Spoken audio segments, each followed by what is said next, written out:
Hey guys, Marvin and Kid here, back again. How is everyone doing?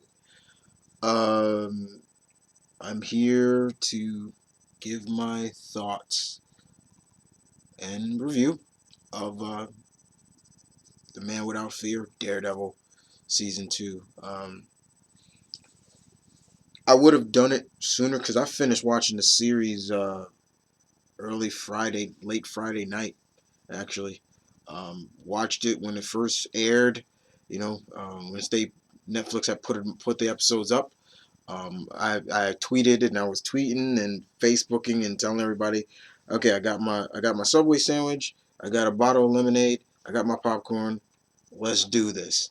And I did. I watched. Started at 3 o'clock a.m. in the morning. I was fully rested, and I stopped for a while. Because I was like, let me about let's say I was about maybe 7 a.m. I stopped, and I took a nap and woke up 2 o'clock in the afternoon Friday, finished watching it, and here we go. Um, and as always, I've done this with all the Netflix series so far, so that I wanted to see. I've binge watched the whole thing in maybe 2 or 1.5 day. Um, some people can't do it, but I can. I'm one of those guys that can. So let's talk about Daredevil season 2. First and foremost, I'm gonna try. I'm really gonna try my best, ladies and gentlemen, not to spoil anything for anybody who has not seen this show, because there are some people I know that have not seen it and they don't want to be spoiled. And I'm trying. And I didn't spoil on when I was tweeting or Facebooking, but I didn't. So I'm not gonna spoil here either. So the first thing I want to say is right off the bat, yes, this this season. If you thought season 1 was a love letter to the comics, Frank Miller's run and everything like that, this series doubles it even more. It felt like this season felt like a combo of Miller and Bendis's run, of the main character, uh, which was good. Which is once again another super duper love letter to the source material, and that's pretty much what you want. You want to keep it close to the source material, but also give it your own twist. Give us some little addeds that make it work. And in this season, we do get to see that. Um, the concept of is still the same in terms of Matt Murdock is still leading the double life of his vigilanteism as the devil of Hell's Kitchen, as they call him, or now they're starting to call him Daredevil. And of course Daredevil, that's yeah, and still try to be a lawyer at times, but still trying to keep that balance. And you can see that it's hard for him. He's still trying to keep that balance. That it's what a typical hero has to go through. Um, and you're starting to see that his effects on Hell's Kitchen is making waves. They're making waves, um, but there's also under the underbelly of that, there's something more rising that we don't, that he thinks he didn't see coming, and something that kind of he was foretold about. Um, what I liked about this season, especially in the get go, especially is the fact that the concept of when with the first season was the difference between the first season and this season is the main antagonist and the main protagonist, in terms of that, in a sense, in terms of Fisk and Daredevil, they don't meet until later episodes. In this, Matt meets a certain character by the name of Frank Castle really early, and it hits it running right from there really quick. I'm not gonna ruin what episode, but bam, it hits it, and you just like, okay, whoa, different. I like that. but a lot of things are starting to catch up, which I really enjoyed. Um, the concepts that were used in this were really good. The once again, I've got to applaud the the fight choreography. Very much, very good. Much give them applause for that, because once again they did a stellar job with the fight choreography, and each each you can kind of see that each actor fought differently, which was great. Talking about the cast, everyone stepped their game up, which I really enjoyed. Um, Charlie Cox as Daredevil has, he's just been great. He's been just totally great. You really love what he does, and you really feel and believe he's Matthew Murdock. You know what I'm saying? Um, of course, Deborah Ann Wall, who plays Karen Page, really steps up too. She steps her game up, which is really good, and it goes further into who Karen really is, and kind of down that rabbit hole that we don't know too much about her, and more importantly, why did she come to New York? In a sense, that's another thing that is kind of brought up. Once again, I'm not spoiling anything because you don't hear me saying what she talks about, but it's almost like she still has these walls. You know what I'm saying? Um, I know there was a lot of flack for last season. I read a lot of people said they didn't like forgetting the actor's name. Let me make sure I get his name right. Um, Eldon Henson, who played Foggy. You know, a lot of people was giving him a lot of flack for last season. In this season, he really steps up. They really portrayed him a lot better. Really, like I said, really stepped up. I was really very much impressed by his performance in this season. Definitely, uh, as in terms of, and those are like the three main characters. Now, in terms of the characters that came now, I've got to talk about them. Okay, besides those two, let me talk about the other ones.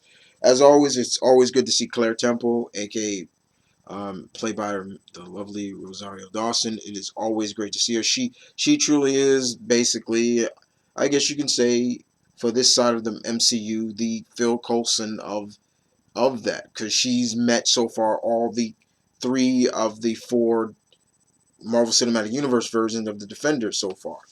She's met Luke, she's met Jessica, of course, she's met Matt. But she once again proves that anytime she has a scene or anytime the spotlight is on her, it's perfect. It's so well done. She just plays that character very well, and you love it. You love her for it. And there's scenes in here between her guys that you just instantly root for her, very much. So um, let's talk about the newest characters. Um, we're gonna start off. I'm gonna go ladies first, and we're gonna start with Elodie Yun. I hope I'm saying her name right once again. Who played Elektra Nachios? Elektra. Elektra was brought into the game. We heard her hinted in the first season once again, and my God, I thought they brought a perfect version of the character that the Marvel's greatest assassin, pretty much. It was when I watched it, and I've always, guys, you know me, I try not to compare, but with this character, once again, it instantly shot right up. Start comparing them, and instantly, I looked at that and I'm like, as my friend Alana said, Garner who?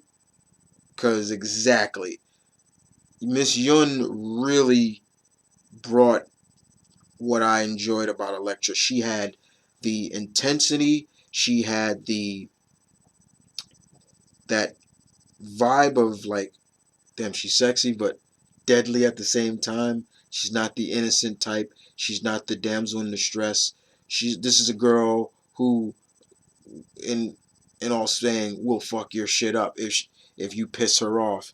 And she just had that mysterious darkness to her. And I think that comes from more of Miss Yun's face, portrayal, as well as her facial expressions, and just the lighting really played a lot with her. Like, just a lot of it, just like, ooh, she's dark, but you like her. And I love the her look. Her look was very practical. It very much felt very Konoichi-esque, in terms of looking more female ninja-esque. That's what a female ninja is, a Konoichi. And I liked it. I very much enjoyed it. It did have a Kitana Melina vibe, which I did not mind. Jade, you want to add? But I enjoyed it very much. So she really was really good.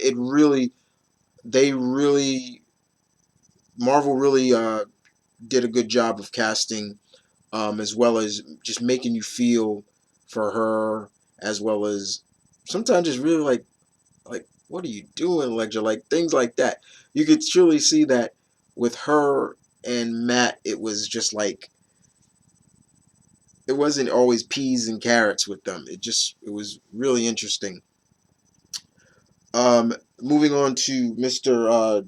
John Burnoff, Burnoff, yeah, Burnoff, who played Frank Castle. Oh my God! Once again, trying not to compare, but yeah, he owned that character. He owned it. Let me say it one more time. He owned that character. I'm watching this guy's performance, and once again, I gotta quote a friend of mine, Deadpoolzilla. I did not see John Bernthal. I saw Frank motherfucking Castle through that whole. He nailed it. I was once he came on and he instantly started. I was like, man, he nailed it. He fucking nailed it. I loved it. And I was just like, there it is. There it is.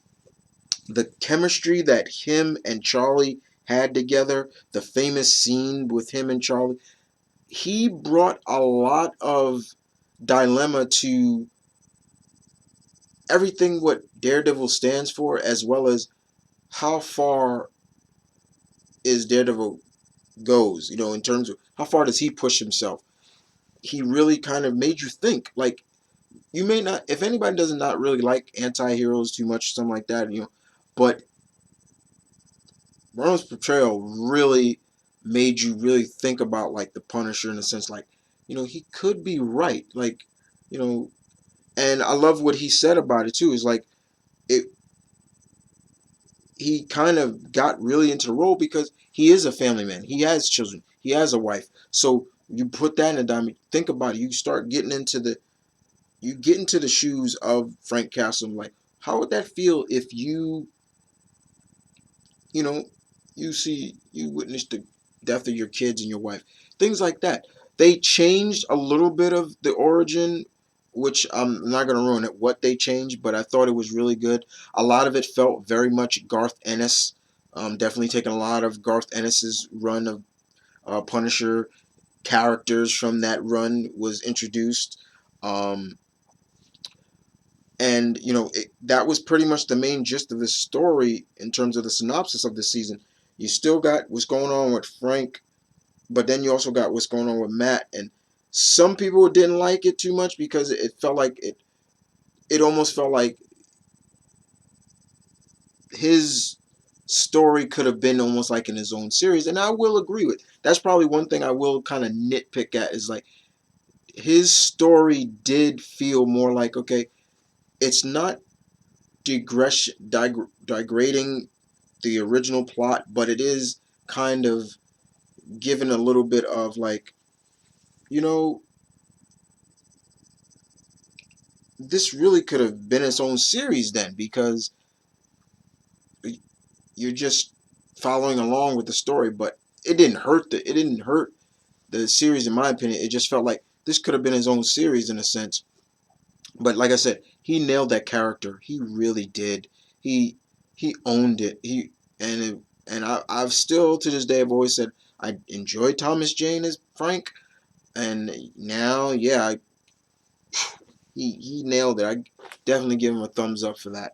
A lot of surprises in this of characters of old that I did not expect, but I was glad to see back in the series. I'm not gonna name the characters, but it was good to see them.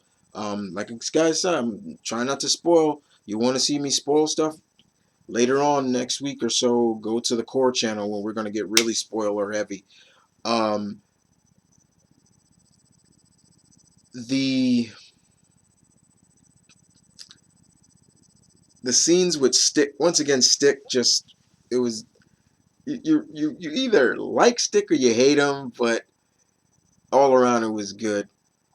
Um, they pulled no punches in this. They got nitty gritty, and you talk about, you thought season one was kind of rugged and whoa, this season gets even whoa. There are some scenes in here, guys, that are literally not for children. I'm dead serious about that. Uh, like I said, a lot of references. There are a lot of references again, once again, to other characters in there. Like I said, a lot of surprises. The story was good. The drama really captured well. Um, you really felt for the characters once again. You know, you got behind these characters once again. You know, like I said, everybody stepped their games up, and it really made you feel as if they really, the writers and the showrunners didn't really need to take a step back and be like, okay, what didn't work, and what could have worked. In this, it felt good, and it just really they really nailed it for me as a show, you know, and it just proved once again that, you know, give it time and effort, and you really can have something work for them. And like I said, to everybody who worked on this, give yourselves a applause, clap for them, because they did a wonderful job. And hopefully it gets renewed for a third season, because I know damn well where they're probably taking that the next season. What I will say to everybody who hasn't seen it, the ending will either shock you, you either get a little bit like, maybe like, that was a little anticlimactic, or you may even just go, whoa, and then you'll know why, because then you're gonna start thinking like I'm thinking, like, yeah, I know where they may take reference and influence for season three from. But all in all, guys, good season. Very much loved it. A lot of surprises. I want to spoil some stuff in here, guys, but I'm not. I'm gonna keep my word and not. And